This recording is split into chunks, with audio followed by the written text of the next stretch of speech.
So today we're making 2 roadsters and 2 coupes. And it's kind of cool the way it is set up right now because you can see before the bodies get mounted and after.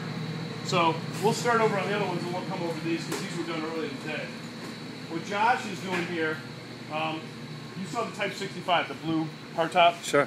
Has a tube frame similar to the Mark III Roadster.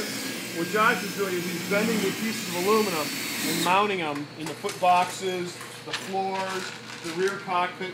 And so this whole car, after this is done, door hinges and doors go on, rear hatch and front nose go on. So this becomes the half of the kit that's the chassis part. You see the Roadsters down here, they don't have the doors on them yet, or the hood of the trunk.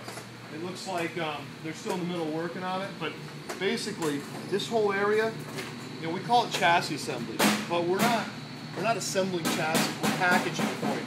When you get this thing home, your mechanic's going to take this off, take all the aluminum off, start with a bare frame. He's going to run his brake lines and his battery lines, his fuel lines, put his engine in, front suspension, rear suspension, do all that mechanical stuff before the aluminum and the body go on. And we got assembly managers to go through the process, but bottom line is all of these panels get bent and formed and put into the chassis. And you got, you know, for the GTM, those are the channel passes, the panels for the chassis. There's the Mark III, the Spider and the Coupe right next to you. So really, this is kind of half of the kit, which is the chassis and body section of the kit. And then we come over here, all the other stuff, like I just mentioned, those kits were missing the hoods and the doors. Well, here's your doors, here's your trunks, and here's your hoods. These are right out of the mold, but these have been trimmed by the robot. So they get dusted off and cleaned up and packaged, but basically you're looking at a liner that's been glassed together with some steel plates for the hinges that are glassed inside, and then the external side of the hood. So basically, these are all molded panels, hot rod fenders, trunks, doors, hoods, basically, you know, the whole kit, basically disassembled. Just warm, makes it warm. All the way through packaging, what Charlie's doing is putting together gauges, sub-assemblies, suspension. Jerry's putting together some radiator supports. Here's an assembly for some strut bars that hold up a radiator and when wiring for an oil filter relocator kit, so it's kind of cool. But all of these sub-assemblies, like if you go along here, every single part has a part number, a barcode. All of these fasteners, all these parts get dumped into a larger assembly of a kit.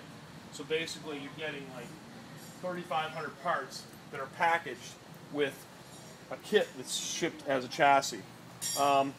I'd say the last thing that it's probably kind of good to know is in this area, the most common question I'm getting is guys are saying, well, what do I get and what do I need to get, right?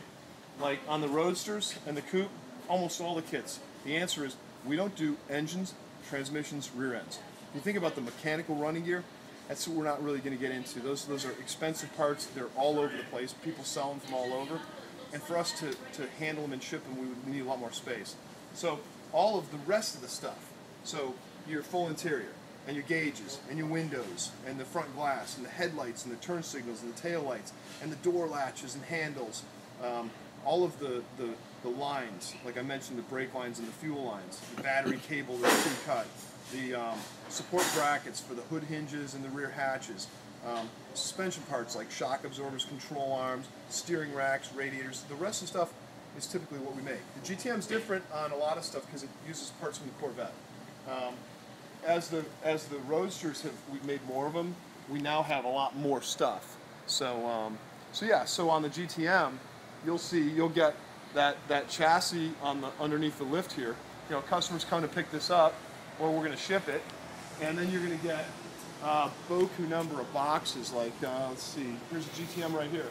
So this box right here, Rohan May is the guy's name. He had a GTM, so you're looking at seats, glass, packaged parts and suspension parts. That whole pallet basically gets pulled down and it gets married up with one of these guys.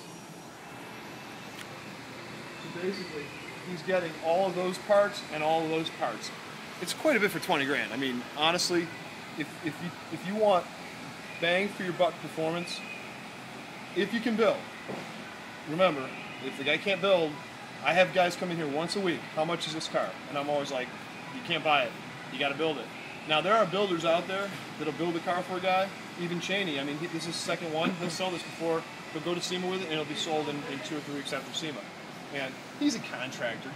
He's building one car a year and selling it on his own. He makes a little bit of money, but I don't think it's a very good living if you're doing it full time. There are some shops that do it, but those are pretty high-end hot rod shops and custom builders.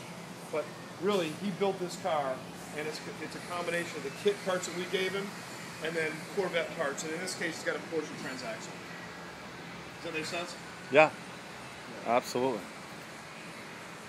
Honestly, I'm glad you're videotaping the car because it doesn't show well in print. Like, just when you look at it in a picture, it's like, yeah, it looks okay.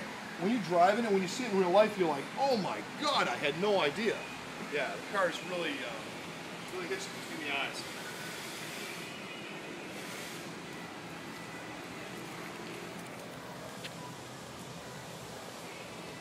The nice thing about this car, I can show you on the red car. The red car is our first generation body. This is our new generation body, so we did a lot of things different, like the badge on the hood is inset, a lot of little details that just refinement. You know, when you go the first model year, there's always a few changes. That's actually inset into the molded body, so you have a place for it once you do the body work. Little stuff like that make a pretty big difference in terms of the appearance of the car. And but my red car, from a driving standpoint, that's a great car. Yeah.